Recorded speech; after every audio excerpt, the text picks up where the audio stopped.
ಅತ್ಯಾಚಾರ honey trap ಕೇಸಲ್ಲಿ ಮತ್ತೆ ಬಂಧನವಾಗಿರುವ ಶಾಸಕ ಮುನಿರತ್ನಗೆ ಪೊಲೀಸರು ಫುಲ್ ಡ್ರಿಲ್ ಮಾಡುತ್ತಿದ್ದಾರೆ. ಕಗ್ಗಲಿಪುರ ಠಾಣೆ ಪೊಲೀಸರು ರೇಪ್ ತನಿಖೆಯನ್ನು ಚುರುಕುಗೊಳಿಸಿದ್ದು ಮುನಿರತ್ನಗೆ ಮೇಲಿಂದ ಮೇಲೆ ವಿಚಾರಣೆಯನ್ನ ಮಾಡುತ್ತಿದ್ದಾರೆ. ಇವತ್ತು ಮುನಿರತ್ನರನ್ನ ಕೋರ್ಟ್ಗೆ ಹಾಜರುಪಡಿಸುವ ಸಾಧ್ಯತೆ ಇದ್ದು ಮತ್ತೆ ಪೊಲೀಸರು ಕಸ್ಟಡಿಗೆ ಪಡೆಯುವ ಸಾಧ್ಯತೆ ಇದೆ. ಶಾಸಕ ಮುನಿರತ್ನ ರೇಪ್ ಕೇಸಲ್ಲಿ ಅರೆಸ್ಟ್ ಆಗಿದ್ದಾರೆ. ಜೈಲಿನಿಂದ ಮುನಿರತ್ನರನ್ನ ವಶಕ್ಕೆ ಪಡೆದ ಕಗ್ಗಲಿಪುರ ಪೊಲೀಸರು ರೇಪ್ ಕೇಸ್ ಸಂಬಂಧ ವಿಚಾರಣೆ ಮಾಡುತ್ತಿದ್ದಾರೆ. ಈ ಮಧ್ಯೆ ಗುಹಾಂತರ ರೆಸಾರ್ಟ್ನಲ್ಲಿ ಸಂತ್ರಸ್ತೆ ಜೊತೆ ಪೊಲೀಸರು ಸ್ಥಳ ಮಹಜರು ಮಾಡಿದ್ದಾರೆ. ಡಿವೈಎಸ್ಪಿ ದಿನಕರ್ ಶೆಟ್ಟಿ ನೇತೃತ್ವದಲ್ಲಿ ಸ್ಥಳ ಮಹಜರು ಪ್ರಕ್ರಿಯೆ ನಡೆದಿದೆ. ಚನ್ನಪಟ್ಟಣ ಉಪಚುನಾವಣೆ ಗೆಲ್ಲಲು ಡಿಸಿಎಂ ಡಿಕೆಶಿ ಪಣ ತೊಟ್ಟಿದ್ದಾರೆ. ಇವತ್ತು ಡಿಸಿಎಂ ಡಿಕೆ ಶಿವಕುಮಾರ್ ಇಡೀ ದಿನ ಚನ್ನಪಟ್ಟಣ ಪ್ರವಾಸ ಕೈಗೊಂಡಿದ್ದು ಅಭಿವೃದ್ಧಿ ಕಾರ್ಯಕ್ರಮಗಳಿಗೆ ಚಾಲನೆ ನೀಡಲಿದ್ದಾರೆ. ಬೆಳಗ್ಗೆ 11 ಗಂಟೆಗೆ ಚನ್ನಪಟ್ಟಣಕ್ಕೆ ಆಗಮಿಸಲಿರುವ ಡಿಕೆಶಿ ಕ್ರೀಡಾಂಗಣಕ್ಕೆ ಶಂಕುಸ್ಥಾಪನೆ, ನಗರಸಭೆ ನೂತನ ಕಟ್ಟಡಕ್ಕೆ ಗುದ್ದಲಿ ಪೂಜೆ, ನಿವೇಶನ ಹಂಚಿಕೆ ಸೇರಿದಂತೆ ಹಲವು ಅಭಿವೃದ್ಧಿ ಕಾಮಗಾರಿಗಳಿಗೆ ಶಂಕುಸ್ಥಾಪನೆ ನೆರವೇರಿಸಲಿದ್ದಾರೆ. ಬಿಜೆಪಿ ಭದ್ರಕೋಟೆಯಾಗಿರುವ ಜಿಲ್ಲೆಯ ಶಿಗ್ಗಾವಿಯಲ್ಲಿ ಇವತ್ತು ಕಾಂಗ್ರೆಸ್ ಅಬ್ಬರ ಶುರುವಾಗಲಿದೆ. ಶಿಗ್ಗಾಂವ್ ವಿಧಾನಸಭಾ ಕ್ಷೇತ್ರದ ಉಪಚುನಾವಣೆ ಗೆಲ್ಲುವುದಕ್ಕೆ ಅಧಿಕೃತವಾಗಿ ಕಾಂಗ್ರೆಸ್ ನಾಯಕರು ಎಂಟ್ರಿ ಆಗಲಿದ್ದಾರೆ. ಎಚ್.ಕೆ. ಪಾಟೀಲ್, ಸತೀಶ್ ಜಾರಕಿಹೊಳಿ, ಸಂತೋಷ್ ಲಾಡ್, ಈಶ್ವರ್ ಖಂಡ್ರೆ, ಶಿವಾನಂದ ಪಾಟೀಲ್ ಶಿಗ್ಗಾವಿಗೆ ಭೇಟಿ ನೀಡಿ ಬೂತ್ ಮಟ್ಟದ ಸದಸ್ಯರ ಬೃಹತ್ ಸಮಾವೇಶವನ್ನು ನಡೆಸಲಿದ್ದಾರೆ. ಸಮಾವೇಶದಲ್ಲಿ 20,000ಕ್ಕೂ ಅಧಿಕ ಜನ ಸೇರುವ ನಿರೀಕ್ಷೆ ಇದೆ. ಬಿಬಿಎಂಪಿ ಚುನಾವಣೆ ಮೇಲೆ ದಳಪತಿಗಳು ಕಣ್ಣಿಟ್ಟಿದ್ದು ಇವತ್ತು ಮಹತ್ವದ ಸಭೆ ಕರೆದಿದ್ದಾರೆ. ಬೆಳಗ್ಗೆ 10ವರೆಗೆ ಎಚ್ಡಿಡಿ ಅಧ್ಯಕ್ಷತೆಯಲ್ಲಿ ಸಭೆ ನಡೆಯಲಿದೆ. ಸಭೆಯಲ್ಲಿ ಜೆಡಿಎಲ್ಪಿ ನಾಯಕ ಸಿಬಿ ಸುರೇಶ್ ಬಾಬು, ಜೆಡಿಎಸ್ ಯುವ ನಾಯಕ ನಿಖಿಲ್ ಕುಮಾರಸ್ವಾಮಿ ಸೇರಿದಂತೆ ಹಲವು ಗಣ್ಯರು ಭಾಗಿಯಾಗಲಿದ್ದಾರೆ. ಲೋಕಸಭೆಯಂತೆಯೇ ಮೈತ್ರಿ ಮಾಡಿಕೊಂಡ್ರೆ ಯಾವ್ಯಾವ ವಾರ್ಡ್ಗಳಿಗೆ ಬೇಡಿಕೆ ಇಡಬಹುದು, ಸಾಧಕ ಬಾಧಕಗಳ ಬಗ್ಗೆ ಸುದೀರ್ಘ ಚರ್ಚೆ ನಡೆಯುವ ಸಾಧ್ಯತೆ ಇದೆ. ಕ್ವಾಡ್ ಶೃಂಗಸಭೆಯಲ್ಲಿ ಭಾಗವಹಿಸಲು ಪ್ರಧಾನಿ ನರೇಂದ್ರ ಮೋದಿ ಅಮೆರಿಕಾಗೆ ತೆರಳಿದ್ದಾರೆ. ಅಮೆರಿಕ ಪ್ರವಾಸದಲ್ಲಿ ಪ್ರಧಾನಿ ಮೋದಿ ಕ್ವಾಡ್ ನಾಯಕರೊಂದಿಗೆ ಅನೇಕ ವಿಚಾರಗಳ ಬಗ್ಗೆ ಮಾತುಕತೆ ನಡೆಸಲಿದ್ದಾರೆ. ಅಮೆರಿಕ ಅಧ್ಯಕ್ಷ ಜೋ ಬೈಡನ್ ಭೇಟಿಯಾಗಲಿರುವ ಪ್ರಧಾನಿ ಭಾರತ ಅಮೆರಿಕ ಸಂಬಂಧದ ಬಗ್ಗೆ ಚರ್ಚಿಸಲಿದ್ದಾರೆ. ಇನ್ನು ಮುಂದಿನ ವರ್ಷ ಭಾರತದಲ್ಲಿ ಕ್ವಾಡ್ ಶೃಂಗಸಭೆ ನಡೆಸಲು ಭಾರತ ಒಪ್ಪಿಗೆ ಸೂಚಿಸಿದೆ. ಆಮ್ ಆದ್ಮಿ ಪಕ್ಷದ ನಾಯಕಿ ಮತ್ತು ದೆಹಲಿಯ ನೂತನ ಸಿಎಂ ಅತಿಶಿ ಇವತ್ತು ಪ್ರಮಾಣ ವಚನ ಸ್ವೀಕರಿಸಲಿದ್ದಾರೆ. ತಮ್ಮ ಉತ್ತರಾಧಿಕಾರಿಯ ಪ್ರಮಾಣ ವಚನ ಸಮಾರಂಭದ ದಿನಾಂಕವನ್ನು ಕೇಜ್ರಿವಾಲ್ ಹಿಂದೆ ಪ್ರಸ್ತಾಪಿಸಿದ್ರು. ಅದರಂತೆ ಇವತ್ತು ರಾಷ್ಟ್ರ ರಾಜಧಾನಿ ದೆಹಲಿಯ ಸಿಎಂ ಆಗಿ ಪ್ರಮಾಣ ವಚನ ಸ್ವೀಕರಿಸಲಿದ್ದಾರೆ. ಇದರ ಜೊತೆಗೆ 5 ಸಚಿವರು ಕೂಡ ಪ್ರಮಾಣ ವಚನ ಸ್ವೀಕರಿಸಲಿದ್ದಾರೆ ಅಂತ ತಿಳಿದು ಬಂದಿದೆ. ಕಳೆದ 2 ದಿನಗಳಿಂದ ಗಲಭೆಯಿಂದ ಪ್ರಕ್ಷುಬ್ಧಗೊಂಡಿದ್ದ ಹಳೆ ದಾವಣಗೆರೆ ಇವತ್ತು ಸಂಪೂರ್ಣವಾಗಿ ಶಾಂತವಾಗಿದೆ. ಮುಂಜಾಗ್ರತಾ ಕ್ರಮವಾಗಿ ನಗರದಾದ್ಯಂತ ಬಿಗಿ ಬಂದೋಬಸ್ತ್ ಏರ್ಪಡಿಸಲಾಗಿದೆ. ಜನ ಮನೆಯಿಂದ ಹೊರಬಂದು ದೈನಂದಿನ ಕೆಲಸದಲ್ಲಿ ತೊಡಗಿಸಿಕೊಂಡಿದ್ದಾರೆ. ತುಮಕೂರಲ್ಲಿ ಇವತ್ತು ಮಹಾಗಣಪತಿ ವಿಸರ್ಜನಾ ಕಾರ್ಯಕ್ರಮ ಅದ್ದೂರಿಯಾಗಿ ನಡೆಯಲಿದೆ. ಬಿಜಿಎಸ್ ವೃತ್ತದ ನಾಗರಕಟ್ಟೆ ಗಣಪತಿ ದೇವಸ್ಥಾನದಲ್ಲಿ ಪ್ರತಿಷ್ಠಾಪನೆ ಮಾಡಿರುವ ಗಣೇಶ ಮೂರ್ತಿಯ ಮೆರವಣಿಗೆ ಇವತ್ತು ಮಧ್ಯಾಹ್ನ 12 ಗಂಟೆಗೆ ನಡೆಯಲಿದೆ. ಕಾರ್ಯಕ್ರಮಕ್ಕೆ ಕೇಂದ್ರ ಸಚಿವ ವಿ ಸೋಮಣ್ಣ, ಶಾಸಕ ಜ್ಯೋತಿ ಗಣೇಶ್, ಸುರೇಶ್ ಗೌಡ ಹಾಗೂ ವಿವಿಧ ಮಠಾಧೀಶರು ಚಾಲನೆ ನೀಡಲಿದ್ದಾರೆ.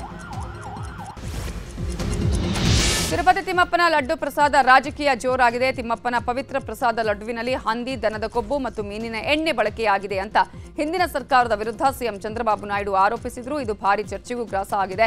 ಇವತ್ತು ಧಾರ್ಮಿಕ ಮುಖಂಡರ ಸಭೆ ಕರೆದಿರುವ ನಾಯ್ಡು ದೇಗುಲ ಶುದ್ಧೀಕರಣದ ಬಗ್ಗೆ ಚರ್ಚೆ ಮಾಡಲಿದ್ದಾರೆ. ತಿರುಪತಿ ಲಡ್ಡುವಿಗೆ ಬಳಸುವ ತುಪ್ಪದಲ್ಲಿ ಪ್ರಾಣಿಗಳ ಕೊಬ್ಬು ಬಳಸಲಾಗಿದೆ ಅನ್ನುವ ಚಂದ್ರಬಾಬು ನಾಯ್ಡು ಆರೋಪಕ್ಕೆ ಮಾಜಿ ಸಿಎಂ ಜಗನ್ಮೋಹನ್ ರೆಡ್ಡಿ ಕೆಂಡಕಾರಿದ್ದಾರೆ. ಧರ್ಮವನ್ನ ರಾಜಕೀಯ ಕಾರಣಕ್ಕಾಗಿ ಬಳಸಿಕೊಳ್ಳಲಾಗ್ತಾ ಇದೆ ಅಂತ ಕಿಡಿಕಾರಿದ್ದಾರೆ.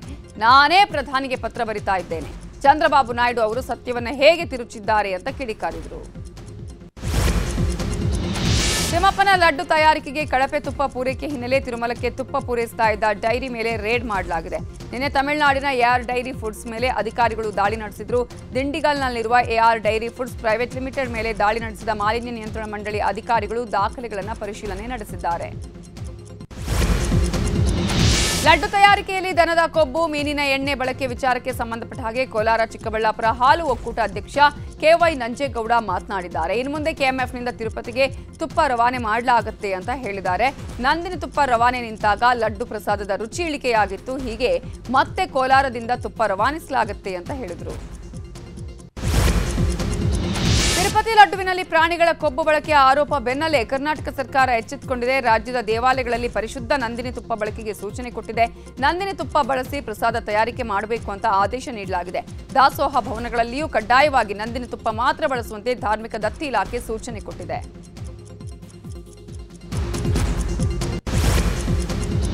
ಮೈಸೂರಲ್ಲಿ ಭಾರಿ ಅನಾಹುತವೊಂದು ತಪ್ಪಿದೆ. ದಸರಾ ಆನೆಗಳಾದ ಧನಂಜಯ ಹಾಗೂ ಕಂಜನ ಆನೆಗಳ ಮಧ್ಯೆ ಗಲಾಟೆ ನಡೆದಿದೆ. ಅರಮನೆ ಆವರಣದಿಂದ ಕಂಜನ ಆನೆಯನ್ನ ಧನಂಜಯ ಆನೆ ಓಡಿಸಿಕೊಂಡು ಬಂದಿದೆ. ಈ ವೇಳೆ ಕಂಜನ್ ಆನೆ ಅರಮನೆ ಆವರಣ ಬಿಟ್ಟು ಹೊರಬಂದಿದೆ. ಸದ್ಯ ಮಾವುತರು ಆನೆಗಳ ನಿಯಂತ್ರಣ ಮಾಡಿದ್ದಾರೆ.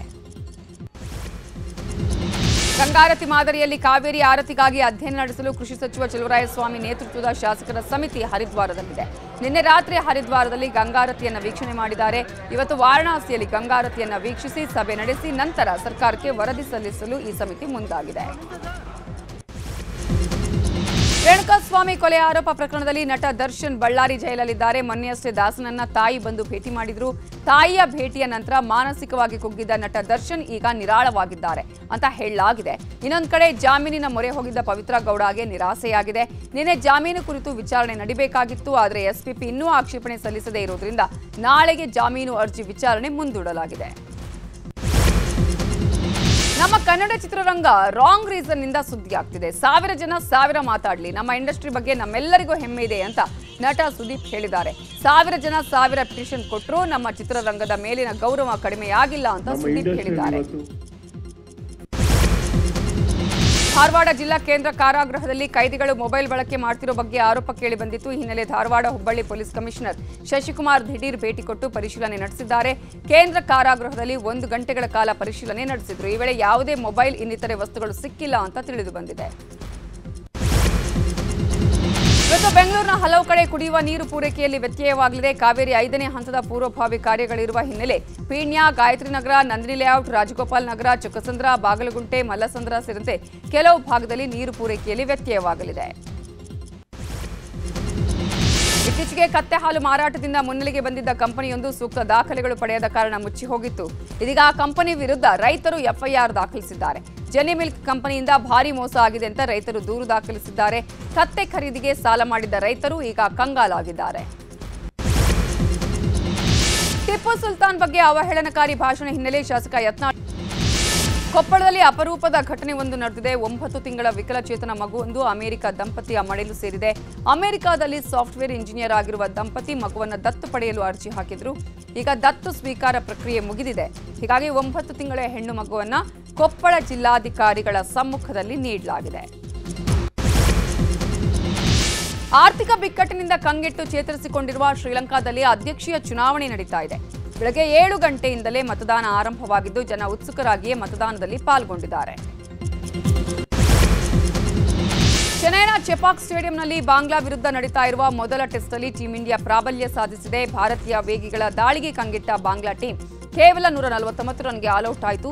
ನಂತರ 2ನೇ ಇನ್ನಿಂಗ್ಸ್ ಆರಂಭಿಸಿರುವ ಭಾರತ 3 ವಿಕೆಟ್ ನಷ್ಟಕ್ಕೆ 83 ರನ್ ಕಲೆ ಹಾಕಿದೆ. ಇದರೊಂದಿಗೆ ಭಾರತ 300+ ರನ್ಗಳ ಮುನ್ನಡೆಯನ್ನ ಪಡೆದಿದೆ. ನಟಿ ರಶ್ಮಿಕಾ ಮಂದಣ್ಣ ಸದ್ಯ ಜಪಾನ್ನಲ್ಲಿದ್ದಾರೆ. ಅಲ್ಲಿ ಅಭಿಮಾನಿಗಳ ಜೊತೆ ಡೇ ಔಟ್ ಮಾಡಿದ್ದಾರೆ. ಇನ್ನು ರಶ್ಮಿಕಾ ಅವರ ಕೆಲವು ಫೋಟೋಗಳು ಸೋಷಿಯಲ್ ಮೀಡಿಯಾದಲ್ಲಿ ವೈರಲ್ ಆಗ್ತಿವೆ. ಕನ್ನಡಿಗರ ಮೆಚ್ಚಿನ ನಿಮ್ಮ ನ್ಯೂಸ್ 18 ಕನ್ನಡ ಈಗ ವಾಟ್ಸ್ಆಪ್ನಲ್ಲಿಯೂ ಲಭ್ಯ. ಕರ್ನಾಟಕ ಮತ್ತು ದೇಶ ವಿದೇಶದ 360 ಡಿಗ್ರಿ ಸುದ್ದಿ ವಿವರವನ್ನ ನೀವು ನಿಮ್ಮ ಕೈ ಬೆರಳುಗಳಲ್ಲಿಯೇ ಪಡೆಯೋದಿಕ್ಕೆ ಈ QR ಕೋಡ್ ಅನ್ನು ಸ್ಕ್ಯಾನ್ ಮಾಡಿ. ನಮ್ಮ ಚಾನೆಲ್ ಅನ್ನು ಫಾಲೋ ಮಾಡಿ, ನೋಟಿಫಿಕೇಶನ್ ಆನ್ ಮಾಡಿ.